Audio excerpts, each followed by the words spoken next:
नमस्कार दोस्तों, फिर से मिस्टर एनी मूवी चैनल में आपको स्वागत है। आज आपको एक ऐसी कहानी बताने जा रहा हूँ जिसमें एक बहन अपनी भाई को बचाने के लिए जी जान लग जाती है, क्योंकि उसकी भाई को फांसी होने वाला है और बहन अपनी भाई को बचाने के लिए जी जान से लग जाती है। आलिया भट्ट की ये रिसेंट फिल्म जिगरा मूवी की एक्सप्लेन रिव्यू करने जा रहा हूँ। दोस्तों, कहानी की शुरुआत में सत्या और उसके भाई को अंकुर को दिखा जाता है। उनकी माँ बहुत दिन पहले ही गुजर जाती है और वो दोनों अभी अपने पिता के साथ रहती है, लेकिन कुछ दिन बाद उनके पिता के साथ ऐसा कुछ हो जाता है, वो दोनों फिर से अकेला हो जाती है। सत्या और अंकुर जब स्कूल से घर पहुंच रहे थे तब वो दोनों देखते हैं उनका पिता फ्लैट के बैल्कोनी से छलांग लग देता है। अपने पिता को सामने से ऐसे हालत में देखकर अंकुर डर जाता है और सत्या अपनी भाई को गले लगा देती है। अपने पिता को गुजर जाने के बाद ये बिल्कुल अकेले हो जाते हैं। अभी हम बहुत सालों बाद इन दोनों को देख पाते हैं, जो अब काफी बड़े हो चुके हैं। सत्या अभी एक बड़े होटल में काम करती है और ये होटल उसकी बड़े पापा की है। दरअसल सत्या के पिता गुजर जाने के बाद उनका बड़े पापा ही इन दोनों को अपने घर पे सहारा दिया था। सत्या अपनी पढ़ाई कंप्लीट करके अपने बड़े पापा की होटल में जॉब करती है। अब बड़े पापा की बेटे की शादी होने वाला था और ये शादी उनके ही होटल में होने वाली थी और इस शादी में उनके बड़े पापा की बेटा कबीर भी आने वाला है, जो अमेरिका में पढ़ाई कर रहा था। इंडिया आते ही कबीर के साथ सत्या की भाई अंकुर से बहुत अच्छे दोस्ती हो चुका था। एकदम सगे भाई की तरह रहते थे। अंकुर सॉफ्टवेयर इंजीनियरिंग पढ़ रहा था और एक सॉफ्टवेयर प्रोजेक्ट बना रहा था। इधर बड़े पापा की कॉन्टैक्ट इंडिया के बाहर बहुत सारे कंट्री में था और अंकुर बड़े पापा को अपने प्रोजेक्ट दिखाता है।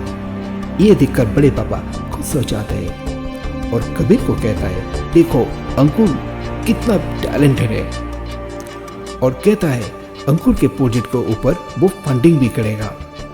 ये सुनकर सत्या अंकुर बहुत ही खुश हो जाते हैं। इधर बड़े पापा प्रोजेक्ट को लेकर काम करने के लिए कबीर और अंकुर को इंडिया से बाहर हंसीदाओ नाम के एक देश में भेज देता है। ये देश मलेशिया के पास है, जैसे हम मैप में देख पाते हैं, जहाँ पर कोरिया की तरह बहुत ही स्ट्रिक्ट लॉ रूल चालू है। इससे पहले सत्या अपने भाई को कभी भी अकेले नहीं छोड़ी थी, इसीलिए वो बहुत ज्यादा उदास हो जाती है।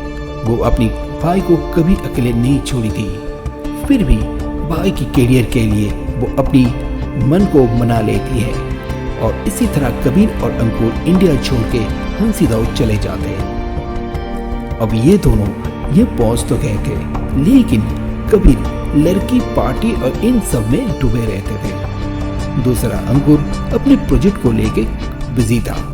एक दिन कबीर पार्टी में जा रहा था और जबरदस्त अंकुर को भी पार्टी में ले जाता है। उस पार्टी में कबीर एक खतरनाक पाउडर बनवाता है। अंकुर बिना बताए उस पाउडर को लेकर पार्टी से अपने होटल की तरफ जा रहे थे। तब भी रास्ते में कबीर को दूसरे एक गाड़ी में एक लड़की को देख के हाथ निकालता है, लेकिन वो लड़की कबीर को मिडिल फिंगर दिखा के चला जाती है।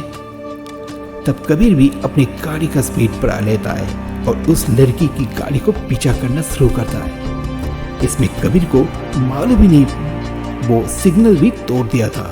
इसमें पुलिस भी उनके पीछे लग जाते हैं और उनको रोककर उनकी गाड़ी की चेकिंग करते हैं।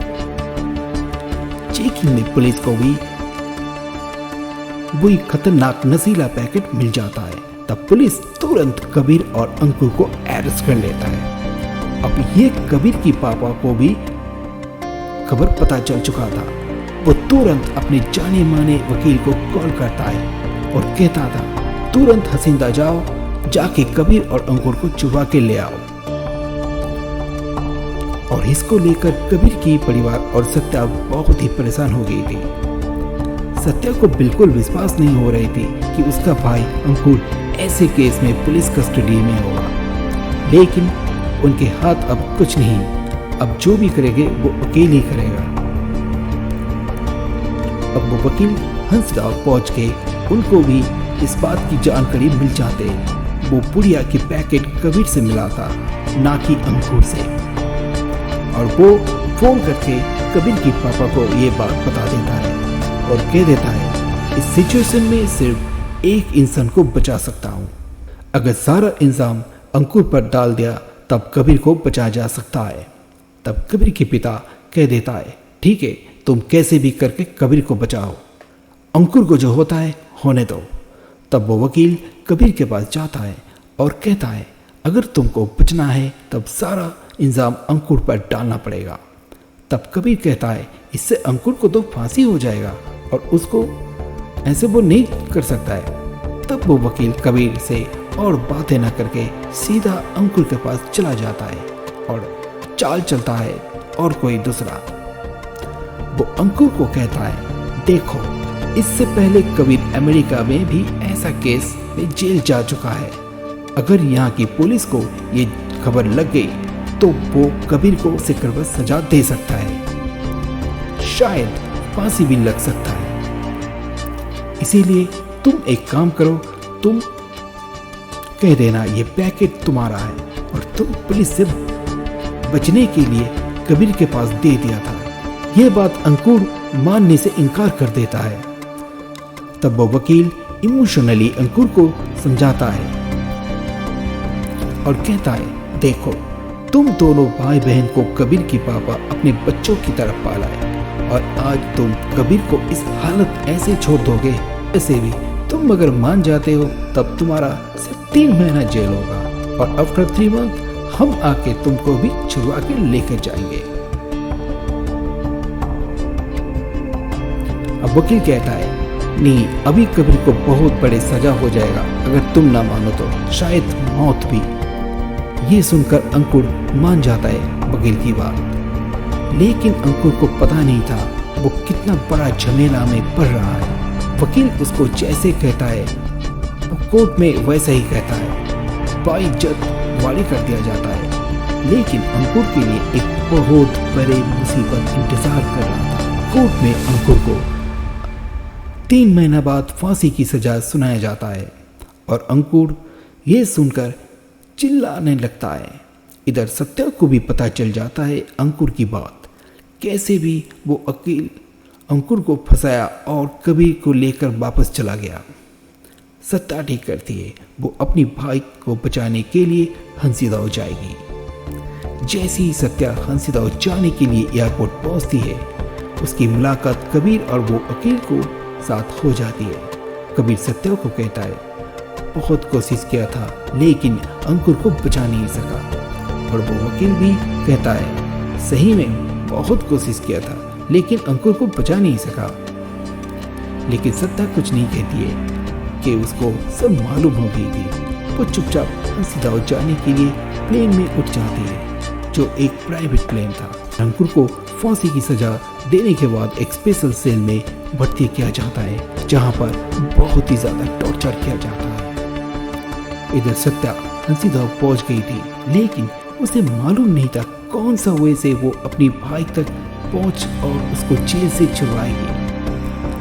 इसके लिए वो एक लोकल कॉन्टेक्ट के पास जाती है, वो तो भटिया, जिसका भी फैमिली के मेंबर झूठे केस में उसी जेल में था और वो भी सत्या की तरह इंडिया से आया हुआ है।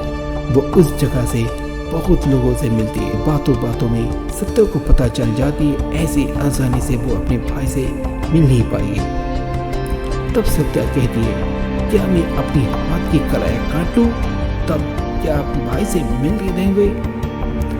तब भाटिया सत्या को ये सब करने को मना करता है और भाटिया एक वकील को ठीक करता है जो सत्या और अपने भाई से मिल कर पाती है। जब सत्या अपने भाई से मिलने जाती है तब वो बहुत ही इमोशनल हो जाते हैं दोनों भाई बहन। और सत्या भाई से पूछती है, तुम यहाँ कोई टॉर्चर तो नहीं किया ना?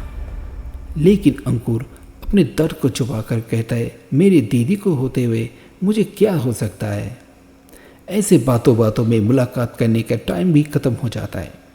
तब भाटिया सत्या को एक सस्पेंडेड पुलिस ऑफिसर मुत्तू के पास ले जाते हैं, जो एक बेकसूर इंडियन आर्मी को गलत जुर्म में पकड़ा था। जब मुत्तू को यह बात पता चला उसने अपनी नौकरी छोड़ दी, क्योंकि वो भी चाहता था उस इंडियन आर्मी को जेल से निकालने का। सत्या, मुत्तू और भाटिया तीनों अब मिल गए थे और बहुत अच्छे बॉन्डिंग भी हो चुके थे। अब इन तीन के करीब अंकुर, टॉनी और चंदन को जेल से निकालने का प्लान करना शुरू कर देते हैं। लेकिन बीच में मुत्तू पलट जाता है, क्योंकि वो एक पुलिस ऑफिसर था। वो कहता है लॉ के अगेंस्ट कुछ भी नहीं करेगा, इसलिए वो इस मिशन के अगेंस्ट हो जाता है। इधर जेल में अंकुर के साथ टॉनी और चंदन से दोस्ती हो जाता है। इधर इन लोगों के ऊपर टॉर्चर भी बढ़ रहा था। टॉनी अंकुर को कहता है हम इधर जेल में एक टनल में सुरंग खोद रहे हैं और कोशिश कर रहे हैं वहां से भागने की, और तुम भी हम दोनों से साथ दो। तो अंकुर भी इन लोगों के साथ दे देता है। इधर सत्या और भाटिया मुत्तू को समझाने की कोशिश में लग जाते हैं कि वो मान जाए इस मिशन के लिए, लेकिन मुत्तू नहीं मानता है। तब सत्या कहती है ठीक है, तब हम दोनों में एक फाइट होगी और उसमें जो जीतेगी उसकी बात में, और जो जीतेगी उसकी बात मान लिया जाएगा। मुत्तू मान जाता है और दोनों में फाइट शुरू हो जाता है। लेकिन इस फाइट में सत्या बहुत ही घायल हो चुकी थी, बहुत खून भी निकलना शुरू हो गई थी। लेकिन सत्या की मन की जेद भाई को जेल से छुड़वाने के लिए और जुनून भी थी, इसीलिए वो लास्ट में जीत जाती है। अब मुत्तू सत्या की प्लान में शामिल हो जाता है। वो तीन प्लान करता है, टॉनी, चंदन और अंकुर को किचन के पीछे से दरवाजे, वो तीन प्लान करता है किचन के पीछे से दरवाजे से छुड़वाएगा। और मुत्तू को ये सब रास्ता पता है, क्योंकि वो बहुत दिनों से ही जेल की नौकरी किया था। इधर टॉनी, चंदन और अंकुर को किचन में एज वॉलंटियर की ड्यूटी मिला था, लेकिन वो तीनों जाने से इनकार कर देता है, क्योंकि अभी टनल में जाना था सुरंग बनाने के लिए। और इससे जेल का इंचार्ज ऑफिसर को बहुत गुस्सा आता है और तीन लड़कों को बहुत मारता है, टॉर्चर करता है। जाने अनजाने वो तीन आज किचन में जाते तो इसमें उनका ही भलाई होता, क्योंकि सत्ता किचन से ही निकालने का प्लान कर रही थी। अभी टॉनी कहता है हमें किसी भी तरह हॉस्पिटल पहुंचना है और वहीं से हम भाग सकेंगे, और इसके लिए टॉनी खाने में कुछ मिला देता है, जिससे तीनों को उल्टियां शुरू हो जाते हैं। अब तीनों को हॉस्पिटल लिया जाता है। अब वो तीन मौका देख के एज पर प्लान हॉस्पिटल से सुरंग की तरफ बढ़ते हैं।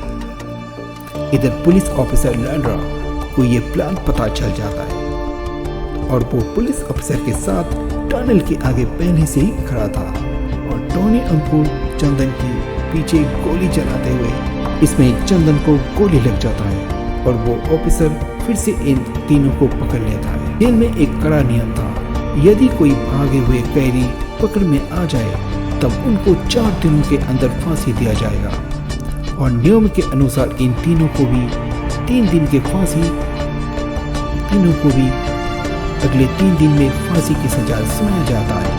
और इसके लिए आखिरी बार इन तीनों को फैमिली को बुलाया जाता है देखने के लिए। तब सत्या और भी बहुत इमोशनल हो जाती है। अब जेल से वापस आने के बाद सत्या कहती है चाहे कुछ भी हो जाए मैं अपनी भाई को जेल से छुड़वा कर रहूँगी, इसमें मेरी जान ही क्यों न चली जाए। अब सत्या कहती है मैं उस जेल को ब्लास्ट से उड़वा दूंगी। तब मुत्तू कहता है तुम अपनी भाई के लिए इतने सारे कैदी को जेल से बाहर कर नहीं सकते, ये लॉ के अगेंस्ट है। अब मुत्तू पहले एक पुलिस ऑफिसर था, उसका ये बात बोलना जायज था। तब सत्या कहती है मुझे सही गलत का अभी कोई फर्क नहीं दिख रहा है, मुझे अभी अपने भाई को बस जेल से छुड़वाना है। तब मुत्तू सत्या और भाटिया की गैंग से अलग हो जाता है और कहता है तुम्हें जो करना है वो करो और मुझे जो करना है मैं करूँगा। सत्या अपनी मिशन पे निकल जाती है। अब ठीक करती है पहले जेल का पावर सप्लाई कट करेगी लेकिन सामने देखती है मुत्तू पहले से एक पुलिस ऑफिसर के साथ खड़ा था, क्योंकि मुत्तू को भी सत्या का यह प्लान पता था। जैसे ही मुत्तू सत्या को अरेस्ट करके लिए आगे जाती है, तब सत्या और मुत्तू में बहुत भारी लड़ाई हो जाती है और अंत में लड़ाई के दौरान सत्या मुत्तू को धक्का देती है। इसमें मुत्तू का पहाड़ से गिरकर मौत हो जाता है। इधर सत्या पूरी तैयारी के साथ आई थी, साथ में 2 ट्रक से भरी सिलेंडर ले आई थी। अब सत्या जैसे ही जेल की पावर कट कर देती है, तब जेल में जनरेटर ऑन किया जाता है। तब सत्या एक एक सिलेंडर फेंकती है और इस जेल में एक भारी भूकंप ब्लास्ट हो जाता है और इससे जेल की सारी सिक्योरिटी काम करना बंद कर देता है और सेल की दरवाजा खुलने लग जाता है और इससे सारे कैदी इधर उधर भागने लगे। अभी सत्या अपने भाई को ढूंढने लगती है। इधर ऑफिसर लंड्रा सामने जो भी कैदी आ रहा था सबको एक एक करके शूट करने लगता है। यहां सत्या देखती है अंकुर और टॉनी को एक सेल में जो अटके हुए थे। सत्या उन दोनों को छुड़वा के जेल से बाहर जाने लगती है। तभी ऑफिसर लंड्रा उस जगह पर आके उन तीनों को भी गोली मारने जैसे ही आगे जाता है, तब भी ऑफिसर लंड्रा फाटिया को गोली मारता है और वो गाड़ी से गिर पड़ जाता है और सत्या को कहता है, मेरे बच्चों को ख्याल रखना, तुम जाओ।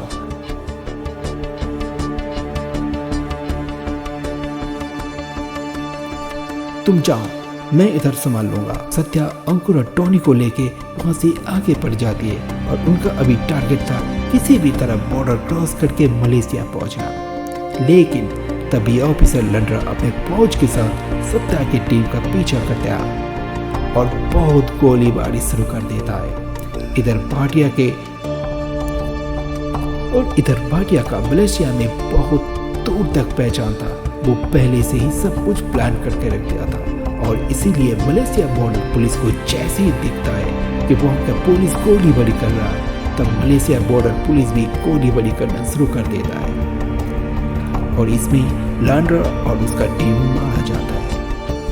अभी सत्या, अंकुर और टॉनी मलेशिया पहुंच गए थे और इन तीनों को सही सलामत इंडिया भेज दिया जाता है। इंडिया पहुंच के सभी खुश हो गए थे और इसी के साथ ही कहानी खत्म हो जाती है। दोस्तों, अगर कहानी सुनने में अच्छा लगे तो एक लाइक और सब्सक्राइब जरूर करना और जुड़े रहे ऐसी कहानी सुनने के लिए। तब तक बाय बाय।